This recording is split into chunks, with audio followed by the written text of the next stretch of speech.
What up, Weezers? It is the Deezer from SBMT. Jeezer, I guess, is how we're talking this video. And look, I know, we're very close to new Capenna spoiler season. It's right there. It starts on Thursday. Everyone's really hyped for the new set. But the truth is, sounds crazy, but we've still got a month left to play in Kamigawa Standard. A lot of time left in this format that I've been enjoying a whole lot. So it would probably help to know what decks are actually good. So today we're going to do it, finally, the Kamigawa Standard tier list. You've been waiting on it, all 7 or 8 of you that have been waiting on it. The rest of you clicked on the video because you were like, oh, this might be decent content. Well, have I got news for you. It's okay. It's fine content, but let's talk about it. But first, as usual, a quick explanation of what we're doing here, why we're here, and how we got to our conclusions. What's the science behind it all? There is no science. Not really, but there is data analysis. So I shouldn't say there's no science, but I'm not a scientist. What I do is I go to MTG Melee, and in the case of this tier list video, I looked at the last 2 weeks of standard tournaments and see what's overperforming, what's underperforming, and what's just kind of like performing. And what we do is we take the decks that consistently went above 500 percentage points. That's above a 50% win rate. And those are our A and high B tier decks, but there's still going to be decks in this list that have, 8 and 2 finishes that end up in the C tier. They're still decent decks, but they just don't have the consistent pedigree, the amount of decent finishes as some of our A and B tier decks. So without further ado, like and subscribe. Do the YouTube stuff. That would mean a lot to me. Check out some other videos that we've done recently. I think these are pretty good. I wonder what I'll pick once I'm in the editing bay. We have done some bangers lately that not enough people have watched. Where are you? Watch these videos. They're really good. But aside from that, snuggle in, get something nice and cozy to put on, a blanket or something. Maybe get something to drink, pop it open, whatever you want to do, whatever you do to do you. Why don't you settle in for a minute and we will talk about the C tier. Now, there are 10 decks overall in this video, but the C tier consists of 3 decks, and these are all just kind of off-meta picks that just happen to have some decent results. A couple of these have had some decent results, especially as of late. So let's go ahead and look at the C tier, starting with Orzhov Control. Orzhov, well, I will defend and I will defend until I'm victorious. Orzhov Control here, beating Izzet out, by the way, for a slot on this list, which I don't think anyone would have predicted at the beginning of the season. Izzet was so played at the end of last season, the beginning of this one, but it has since fallen off. Izzet's not going to be in this video at all, surprisingly enough. It has not been posting results lately, but good old Zozo has. You blue and white mages, you want to crack out a blast from the past, play some blue-white control like it's 10 years ago? Might have a chance here because Orzhov Control has gone 9-3 at a GG Tour event, 6-3 at SNC Latin America, and 3-1 at a Lotus Lookout in the last 2 weeks. So it's putting some key wins under its belt and some decent finishes for that matter. So that is too, because it's not necessarily your dad's Orzhov Control deck. Back in the day, we would only have a couple of win conditions, or even 0, if you can believe it, in an Orzhov Control deck. And we didn't call it Orzhov, just blue-white control, baby. Remember that? Draw, go? You got to be a real old timer to remember draw, go. But now what we're doing nowadays, we're not only playing some sorcery speed cards, but we are playing 18 total win conditions. 21 if you want to count the fact that there's 3 Legion Angels in the board and 1 in the main deck, right? So we've got the Wandering Emperor, maybe one of the best cards in Standard right now. If we were going to do a top 10 cards in Standard, I think Imp would probably make the top 5. Immorith, a surprise Immorith. No one saw that coming, but there's 2 of them in the deck. Legion Angel is a 1-of, plus sideboard slots. A 1-of Hullbreaker Whore, the opposite of Immorith. You probably expected the deck to play this. 2 Reckoner Bankbusters. This not only draws cards, but also beats face. Restoration of Iganjo, also card advantage, also beat facing. Not that it faces beats, but it beats face. Miria's Call, also beats face. Starnham Unleash, why not? You got a deck slot open. Fill it with Starnham Unleashed and just make like 3/4/4s win the game. There's also creature lands like Hall of the Storm Giants, obviously, and Cave of the Frost Dragon. Very often this deck is going to win off of Hall of Storm Giants. Very, very often. But in the meantime, you've got, if you count the Legion Angels, 20 other win conditions in your Azorius Control deck. So there are a lot more sorcery speed cards, even though, Wandering Emperor, Hullbreaker Horror are not sorcery speed, but, Restoration, Reckoner, Bankbuster, Imrith, all of these are. So Starnheim Unleashed, Emiria's Call. But if you can put the game away, you can go ahead and put your opponent on a very fast clock with a lot of these cards. So again, Azorius doesn't play quite like it used to, and that's true in the counterspell department too, where we only play 4 Jwari Disruption, as well as 2 Negate and 2 Disdainful Stroke. And that is it. Jwari Disruption really only counts as like half a counterspell. So it is kind of weird in this deck, especially one that doesn't play main deck leader, to not see more solid comings and stuff like that. But we're making room for sort of a more mid-range philosophy in our Azorius Control deck nowadays, playing this 5-drop sorcery speed win condition in Imrith, right?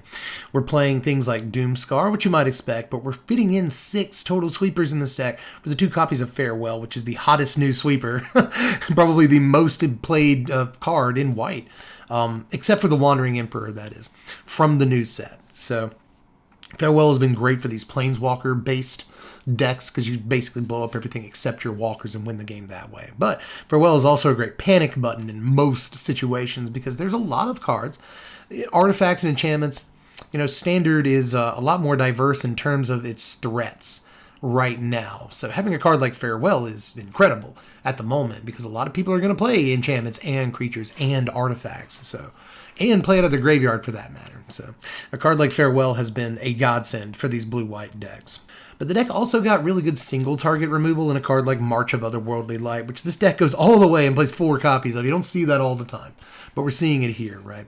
March is just fantastic. It's not surprising that sort of the new technology is to play all 4 copies, because again, the spread of permanent types this can hit is very, very large.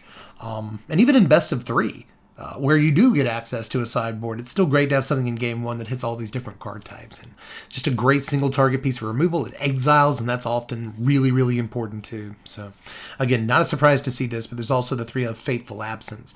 There's 2 Memory Deluge because it's just the best card advantage piece in the format. There are flex slots in the main deck. There are flex slots in the sideboard. And that's what Control wants. Control wants the ability to be able to adapt. It doesn't want a set deck list. It wants to be able to shift and change week to week. And I think that Zozo has the ability to do that right now. So even though it just grazes the list, barely makes it on the list, I do think it earns its slot. But now for something completely different, let's take a look at Boros Aggro here. Now, you probably didn't expect to see this deck on this list, but here we are. This deck has actually had some pretty impressive results lately, but only a few impressive results.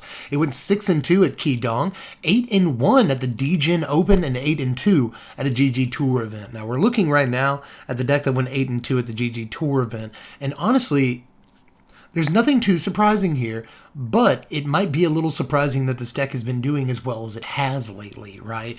All it really does is combine the best stuff from the mono-white aggro deck and the best stuff from the mono-red aggro deck that's been trying to be a thing, but can't quite prop itself up in this format. You get the Wandering Emperor, not the first or last time we'll see this card today. Again, one of the best cards in Standard. The control decks want it, the aggro decks want it. Just a real magic card here. There's also Skyclave Apparition, expect to see that. Luminarch Aspirant, expect to see that. Intrepid Adversary, nothing groundbreaking here, right? But you also get cool things like Angel Fire, which is kind of a reach in the late game. This can punch through and help win games. Great in aggro mirrors. Great against mono-white mirrors, by the way. But you also get Fable of the Mirror Breaker, a card that's been showing up a little bit more lately. Now this can copy a Skyclave Apparition, but it's also great with copying things like Luminarch Aspirant, getting an extra +1/+1 counter that sticks around even though the token dies. Intrepid Adversary, because when it comes into play, you can get a huge Anthem effect on your guys. And it only costs 1 mana to copy the token, so you'll have a bunch of mana left over. You get an Anthem effect on your dude, swing through that way. So Fable is copying a lot of interesting stuff in this deck. Altogether, again, there's nothing groundbreaking about this deck, but it does some really cool stuff. Fable the Mirror Breaker and Angel Fire Ignition is sort of, your late game. If I get to a turn that I don't want to be on, turn 6, turn 7, then I have these sort of magic win buttons, and Showdown with the Scalds, make sure that I don't, run out of gas or anything. So, and that's the number one issue for the mono white and Boros aggro decks is running out of gas. So Showdown, an incredible card and the actual reason to play red, but there's other reasons to do so too. But heading up the C tier, believe it or not, It is Rakdos. I've seen some people recently lament the fact that the Rakdos Anvil deck has not taken off the way we would have wanted it to, but it's here. It's finishing. As a matter of fact, it's got far more finishes than the previous 2 decks in this tier, right? Let's read these off. 7-2-1 at GG Tour. That's the deck that's on your screen right now. 4-0 at a Lotus Lookout event. 4-2 at Manfield Magic.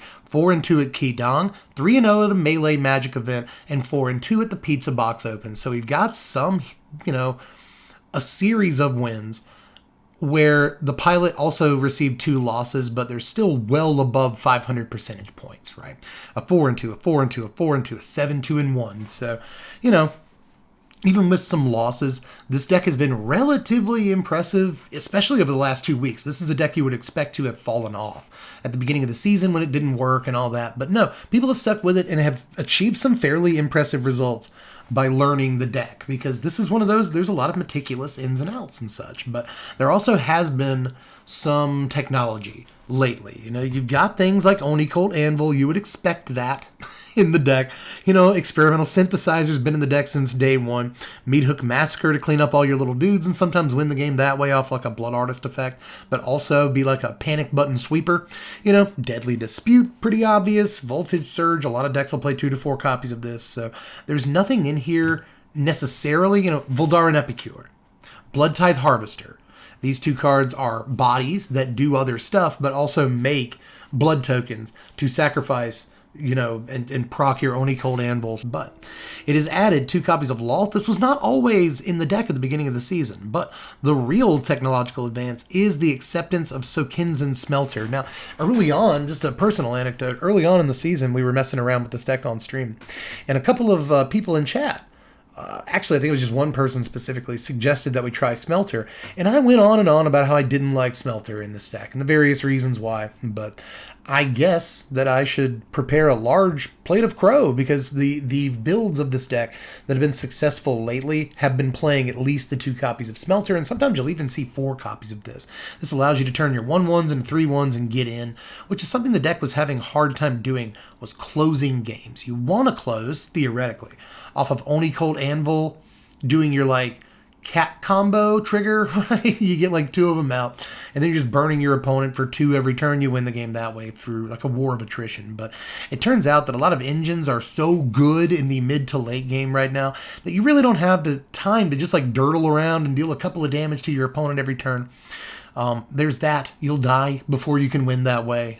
Too many engines are too good and efficient right now, especially once they get online. So too much splashy stuff going on for 2 or 3 damage a turn to win a game in a war of attrition. And there's a couple of other reasons why it doesn't work right now, namely that there's a lot of artifact removal in the format that costs you nothing to play. There's no opportunity cost on a Beseiju, for instance. So that means that Oni Cold Anvil decks aren't going to be as good as they would normally be, right? So there's a couple of things keeping people from playing this deck, and one of them has been that it's been tough to close with the deck, and Sokinzen Smelter makes it much, much easier to close. So, originally when I was building this deck, I built it as a super streamlined aggro deck with Reinforced Ronin. That didn't work. It turned out that the better build was a more control-oriented build with these Plainswalkers, with Meat Hook Massacre, stuff like that. But the addition of Sokinzen Smelter is finding this interesting middle ground between being the control deck that wins the war of attrition over a number of turns with Oni Cold Anvil triggers, and being the aggro deck that wants to go all out and ping our opponent for as much damage as possible, as quickly as possible. Again, Smelter, I think, finds a nice equilibrium between those two. You don't have to attack with your 3/1s either. You can block with them and stuff. So Smelter has been the key for this deck in the last couple of weeks. A lot of hours that a person has to put into playing this deck before they really get down to the true ins and outs of this thing. It's a very meticulous deck. As a lot of eggs/aristocrats decks tend to be. This deck really does combine those 2 concepts.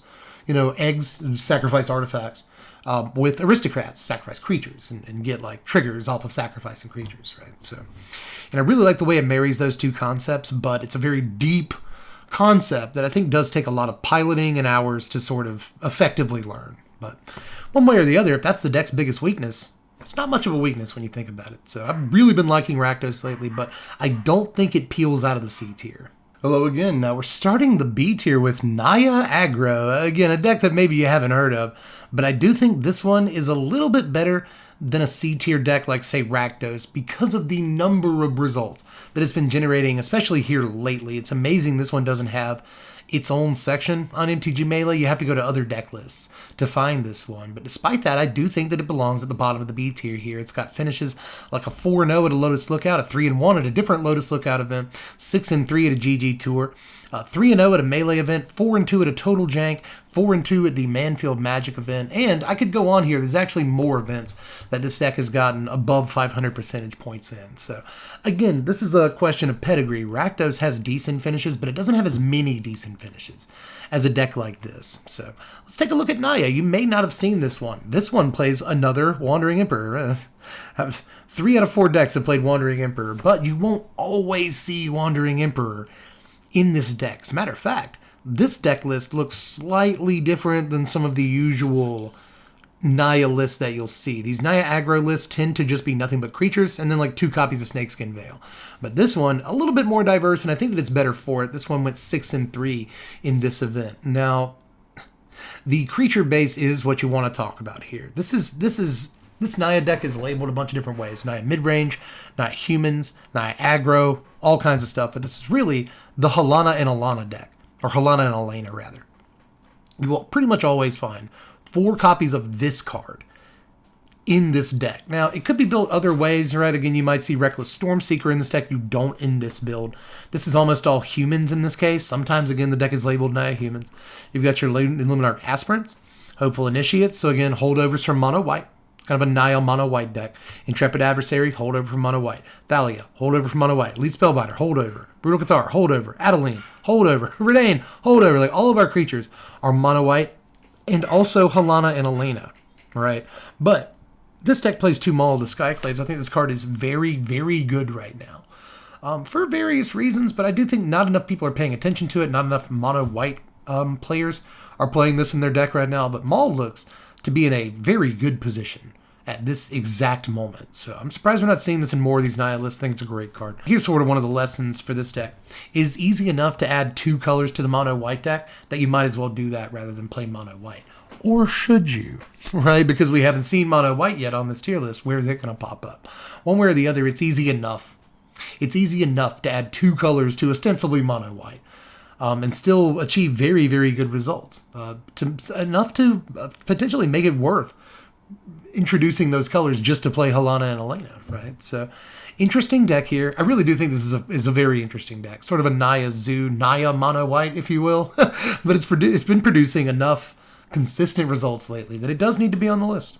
You know, if you want to play Nia aggro, but it feels fair, not Nia Ruins, then give this thing a shot. But speaking of Nia Ruins, let's take a look at Nia Ruins. It's the next deck on the list. You might be surprised to see this deck like so early in the tier list. I'll address this again a little bit later on in the video, but I think Nia Ruins is more of a best of 1 deck at the moment than best of 3 deck. A lot of best of 3 players over the last couple of weeks have begun to deal with the rise of Nia Ruins. They've included sideboard slots to deal with the deck and all that. So it's not as much of a force in best of 3 as it was for a couple of weeks there. And I think the results bear that out. 6-2 at an SNC Latin America, 5-2 at the Pizza Box Open, the deck on your screen, 4-2 at the D-Gen, 4-2 at Stream League 10, 3-0 at a Melee event. So normal events, not too many, not prolific in terms of the number of results, right? And a couple of decent finishes that nonetheless, you still got a couple of losses, right? So Nia Ruins is just kind of a normal deck at this point. It is firmly a middle B tier deck, which is what we're looking at this point, middle B. So in case you haven't seen this deck, though, I can quickly go over it. It's all 4 ofs except for Hallowed Haunting. So it's in Kami, I guess, but it's a fairly straightforward deck. Generous Visitor, Kami of Transients are your 2 kind of enchantress-y things. Jukai Naturalist, also an important enchantress here. Maybe the most important one in the deck to reduce the cost of your enchantments. And then multiple runes, because if you haven't noticed the combo yet, you can play runes for absolutely free if you have a Jukai Naturalist and a Rune Forge champion. All 4 of our creatures qualify technically as enchantresses by broad definitions of that term. But if you have a Rune Forge champion, runes you cast cost 1 mana of any color. Jukai Naturalist, well, that reduces the enchantment spells by 1. So you just cast runes for free. and draw a bunch of cards and proc Kami and proc Generous Visitor and proc Showdown of the Scalds and proc Hallowed Haunting, and you got Commune with Spirits to help find the important stuff. Again, very streamlined, mostly 4-ofs deck here. But you can see why it's a very powerful deck, especially in Game 1, which is why it's such an important best of 1 deck. I think that you don't have to fear Nia Ruins anymore, but you should respect Nia Ruins. Now, as a result, it's fallen a little bit down from where I would have been if I'd have done this tier list 2 weeks ago, but it's still here. Up next in the exact middle of the B tier here, we have Jeskai Combo, another deck I would have expected to be a little bit farther up the tier list, to be honest. But the middle of B tier is still good. This deck has some good finishes. 7-1 at the Manfield Magic Tournament. 4-1 at a Saturday Standard. That's the deck list on your screen right now.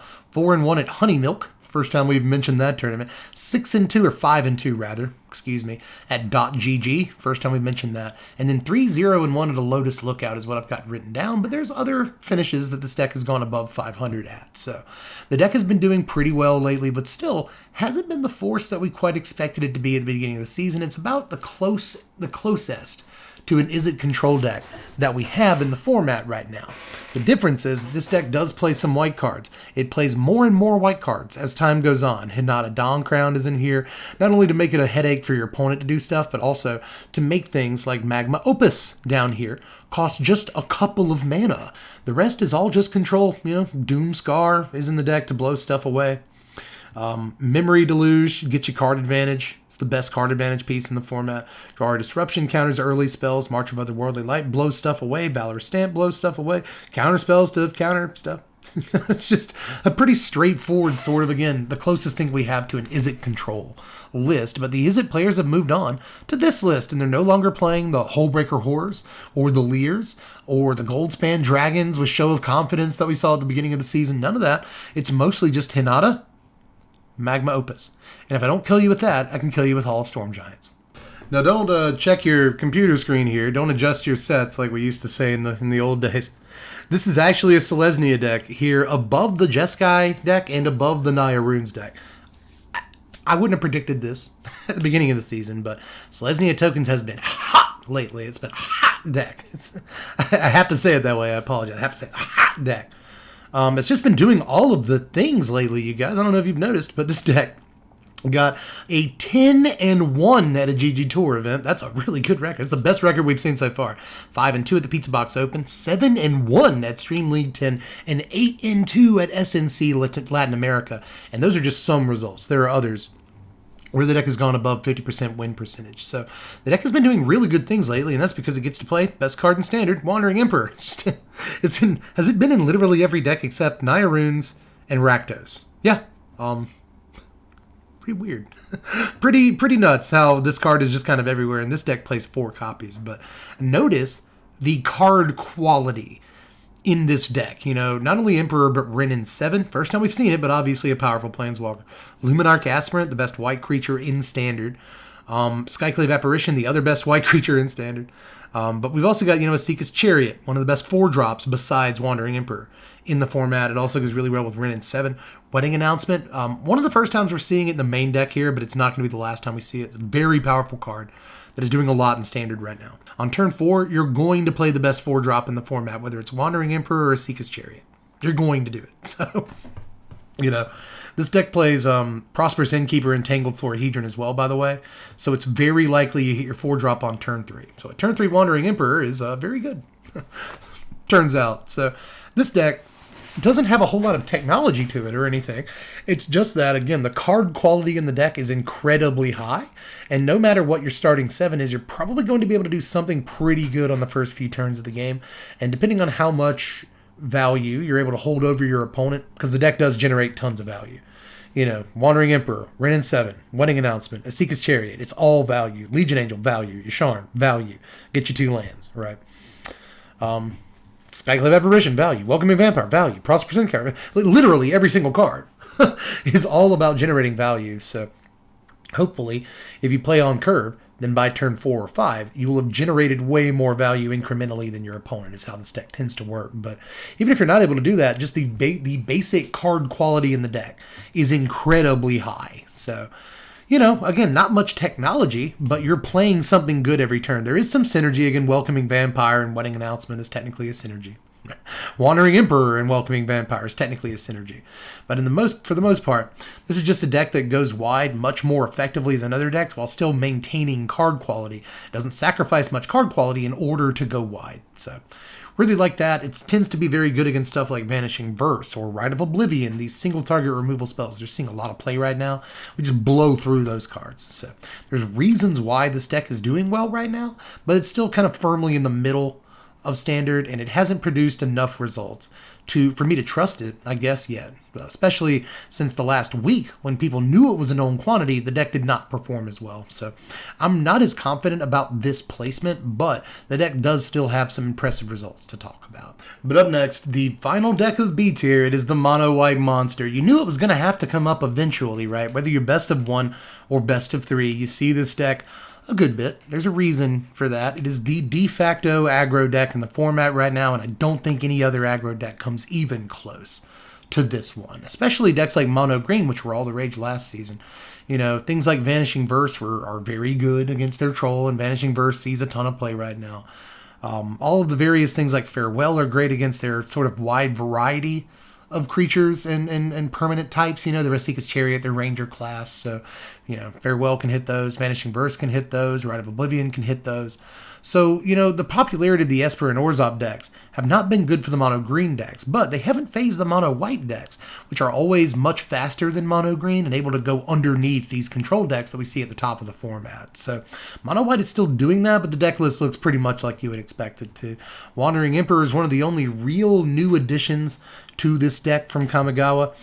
This version of the deck plays Ao the Dawn Sky, and this deck is one that went, I think, 8-2 at a GG Tour event. There are a lot of good finishes for this deck recently. 8-2 twice at a GG Tour event, and a 7-2 in that same event, by the way. 4-0 at a Lotus Lookout, 5-2 at Qidong, and tons of other finishes for this deck recently. But mostly, in the GG Tour events, this deck has been cleaning up. And there's a reason for that. If you're going to play aggro, this is the deck that you end up playing. The rest of these cards you've probably seen by now. Luminarch Aspirant, staple 2-drop. Thalia, staple 2-drop. We knew once Thalia dropped that Mono White was going to continue to be a real deck, and that has not been a disappointment. Usher of the Fallen is our Savannah Lions. Out of line Resplendent Cathar. Best 3-drop in the deck, and that's a deck full of great 3-drops, right? We also get Skyclave, Avarician, Brutal Cathar, and stuff like that. Legion Angel, 2 of Legion Angel in the main deck. You don't see that every day. Elite Spellbinder against Control. Redain against Control and other decks that play like big spells. Set off their Meathook Massacre by 2 turns, or however long it takes them to draw the extra 2 lands, you know. Intrepid Adversary, just a 2-of, but still in the deck. Portable Hole, staple removal for the deck, and Valorous Stance to protect our guys, or blow away stuff that we can't attack through. You don't really care too much about your board. You want to tear through them as quickly as possible in 2 games and get out of there. Sign your little slip of paper and give it to the shopkeep, right? So, you know, this deck does care about its sideboard, but it cares much more about winning game 1 and then not changing a single thing at their F&M, sitting there while their opponent sleeves up sideboard stuff and just tearing through them again in game 2 because it doesn't matter what you did. They're too fast for you. So, you know, Mono White is still Mono White, doing Mono White stuff and being the best aggro deck in the format. You don't see it as often on Arena anymore as you used to, but it is still, believe it or not, one of the top 3 decks in this environment. But here in the A tier, Esper Plainswalkers, like we said, is how we'll start it off.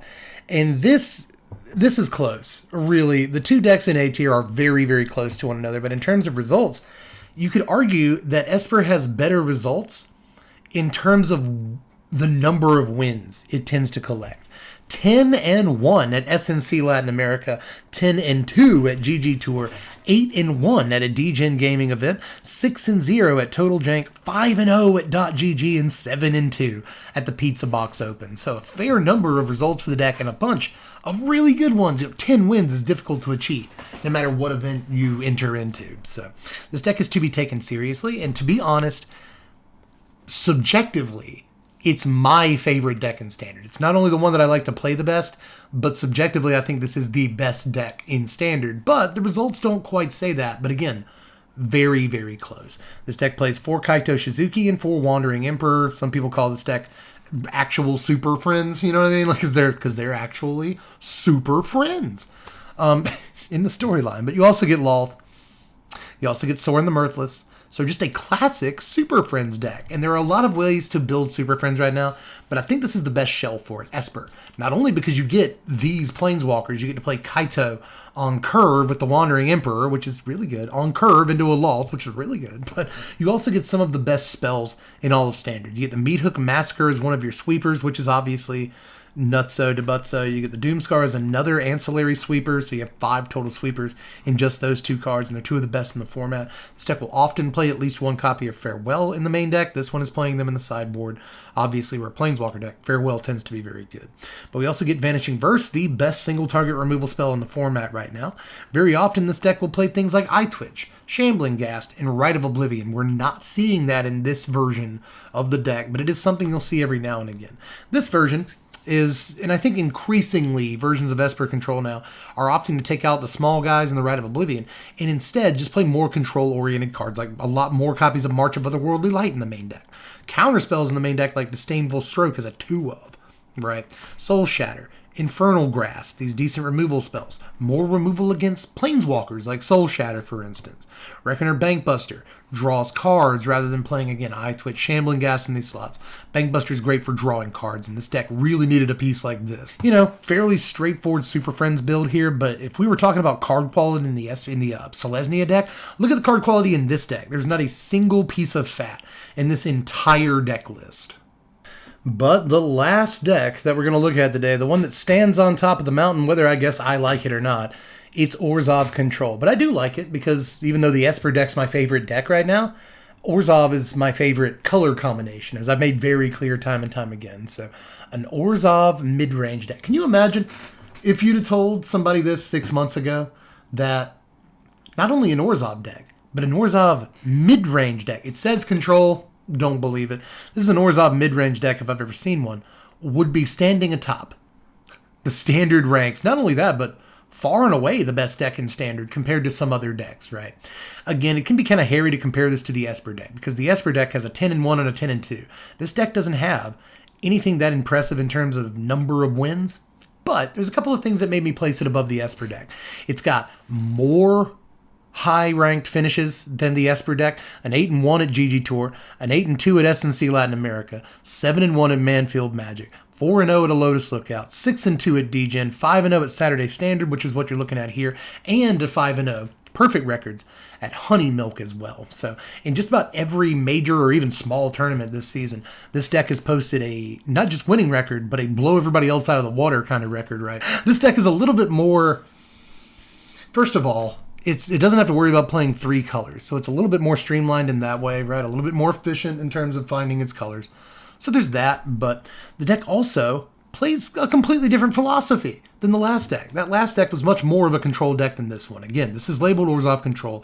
It's even more of a mid-range deck than the mid-range deck that was labeled Control that we just looked at. This not only plays the Plainswalkers, you know, Wandering Emperor, Loth, Sorin, everything but Kaito that we just looked at, but you also get all of these creatures. Look at this little mono-white base here. Luminarch Aspirant, Elite Spellbinder, Adeline of all things. Aside from that, deck also plays Legion Angel. Man, Legion Angel and Wandering Emperor and Luminarch Aspirant. Just in every deck that we've looked at today. Elite Spellbinders in every deck. If you count the sideboard, it's in just about every deck. This deck also plays the 4 of Wedding Announcement, though. 3 copies of Meathook Massacre, Bloodchief's Thirst, Amiria's Call, Duress in the main deck with no Leer to recast or anything. Just Duress in the main deck, a bold choice. 4 Vanishing Verse, a Hagra Mauling, and again, very often you will see Rite of Oblivion here, along with sometimes some 1-mana dudes. But this deck, and again, this is more popular in the last couple of weeks, cuts things like Eye Twitch, cuts Shambling Ghast, which is what you would more likely see a lot of the time, in favor of just things that can beat face. You know, Luminarch Aspirant, Elite Spellbinder, Adeline, Legion Angel, like these things can beat face and they're better draws later in the game than a thing like Shambling Ghast. You know, the deck doesn't even, this version of the deck at least, doesn't even play Deadly Dispute anymore. The deck has long since stopped playing Blood on the Snow, right? So this deck has undergone a lot of evolution since last season and has become really the best deck in the format, and there's lots and lots of ways you can play it. It's built this way right now, but there's 3 other successful ways to build this deck, whether it's the Shambling Ghast Deadly Dispute version of the deck that plays the 1 or 2 of Edgar. You see that every now and again. The deck that plays more copies of Wandering Emperor, you see up to 4 sometimes in this deck. So there's a lot of ways to build this, but no matter what, it turns out, as long as you just throw all of these cards together in some number or another, right? Maybe trim a slot here and there and add something else, whether it's Rite of Oblivion, Edgar, or something else, then you're going to probably have a very, very good time. Orzhov is extremely versatile right now. It's got the best Plainswalkers, the best removal spells, and, for that matter, some of the best ways of drawing cards, whether it's Deadly Dispute, Reckoner, Bankbuster. You don't see those cards in this version of the deck. But Orzhov has way more ways of drawing cards than it's supposed to right now. And even things like Wandering Emperor, Lull, Sorin the Mirthless. These are all ways of, whether or not you're drawing cards, getting card advantage or value in some way that almost equals drawing cards. In some way or another. If you get your Valky, you're drawing cards, right? Your Luminarch Aspirant adds value to the table. Your Spellbinder takes away value from the opponent.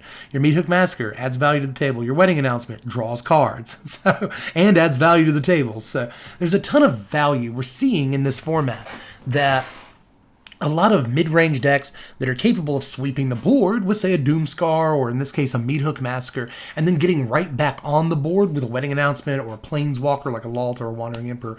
Those decks perform really, really well, you know? Not only this, but Esper and Selesnia are all decks in the top 4 or 5 decks of this format, and those are all very typical mid-range decks. They play Plainswalkers, they play good removal, they play decent creatures a lot of the time. Creatures are not embarrassed to play, and they play a ton of sweepers as well. So that, again, they can reset the board and then get right back on. They have tons of ways of generating value so that their cards are more than 1-for-1 interactions. Their decks are very good against 1-for-1 interactions, you know. So again, that means that decks like Orzhov, Esper, and Selesnia, these mid-range decks, right, are again very good in Standard. And it's been a long time since we had a Standard just like this. But one way or the other, that's all I've got to say about it for now. Let me turn it over to Big Head Dev so he can take it home. And that's it. Now, in case you want the image, the visual of a tier list, I know that some of you are going to want that. It's here. I'm not going to go the entire video without you seeing that image. I know you want it, so that's why you click on a tier list video. So here, this is how the tier list shook out with these 10 decks right now. But of course, these things are set to change. When new Capenna comes out, who knows? We might get a whole new crop of decks. Some of these decks might get helped out by a couple of things, right? The Esper Charm looks pretty good for the Esper deck, so we'll have to wait and see how new Capenna affects things. Maybe we'll get a whole new, fresh batch of stuff to talk about in our next tier list video. I mean, that's what's happened here. Kamigawa came out, and the tier list looks very different. There's only a couple of decks on this tier list that were even on the last tier list. So things have really shaken up here. Standard's looking good. This is the most decks that I've been able to put into a tier list video in a while, and the format is still shifting week to week. So I think that right now everything is fairly healthy. I think, right? I mean, there are some decks that I think have a pretty clear-cut advantage over others, especially in the best of 3 environment. The best of 1, I think, right now is very much a Wild West, where there's no best deck, there's no best 2 or 3 decks either. So best of 1 is relatively healthy, depending on your perspective, on what you think a healthy format is. And best of 1 right now has a lot of decks. Best of 3, a lot of decks. And they can, on any given Sunday, you know, any of these decks we looked at today can win a whole tournament. So I hope that I've given you some ideas. Of course, if you want to see any of these decks, I've got deck lists in the description. If you order any of the stuff from those links, you'll be helping your dude out. I get a little kickback from TCG Player for that. So if you want to do that, that would help out. You could also help out if you check out the Twitch streams. You could like this video. You could sub here on Twitter. You could sub here on YouTube. You could go follow me on Twitch or sub over there. All these things help us out. And if you really want to help, it's just $1 a month to plug us on Patreon every month. And you get to vote on what content we do around here. And you're really going to want to do that once new Capenna drops. So you're also going to want to follow on Twitch, by the way, because we're probably going to do at least 1, if not 2 nights of spoiler season this season on Twitch. And then we'll move that video to YouTube the next day. But if you want to see all that stuff the day it gets spoiled, you might want to follow over on Twitch. I'm just letting you know. But anyway, I hope you enjoyed this. I'm open for discussion down there in the comments section, because especially when it comes to the B tier, I think that that can be shuffled around in various ways. And I wouldn't be, you know, upset at anyone that wanted to do that. So again, just let me know how you felt about it in the comments section. Any decks that maybe I missed somehow. I poured over I always pour over data for like 5 days making this video on MTG Melee, to the point where like the results I was looking at first are no longer valid and I have to start over. But just let me know if I missed something. If I maybe did, then maybe you want to check out this video over here. Top 3 unsolved decks in Standard. That's a pretty good video right there. Possibly one of the decks you're thinking of, like Mardu combo with Angel Fire Ignition. Maybe that's in that video. So check my stuff out is all I'm saying. But anyway, we've been here long enough. Jacking jaws and stuff like that. So I'm going to get out of here and edit this video. I love you all very much, and I will catch you cats later. I'm Dev from the Blaze. Thanks for watching, Wizards. Spread love and be kind.